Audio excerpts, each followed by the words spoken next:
اگر کوئی شخص اپنے ملک سے باہر کسی دوسرے ملک میں مقیم ہے،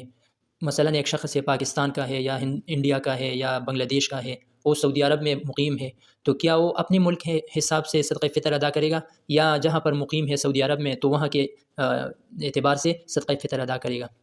تو عام حالت میں صدقہ فطر کو ادا کرنے میں دو صورتیں ہیں۔ ایک صورت یہ ہے کہ جن چیزوں کا حدیث میں تذکرہ ہے انہی چیزوں کو صدقہ فطر میں دے دیتا ہے، مثلاً 2.25 کلو گندم یا 3.5 کلو جو یا کشمش یا کھجور، اس کو صدقہ فطر میں فی کس کے حساب سے دیتا ہے۔ ایک صورت یہ ہے۔ دوسری صورت یہ ہے کہ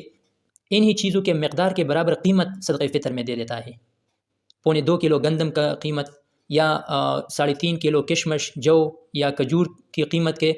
برابر وہ صدقہ فطر دے دیتا ہے۔ تو پہلی صورت میں اگر وہ انہی چیزوں کو صدقہ فطر میں دے دیتا ہے تو اس کے لیے برابر ہے،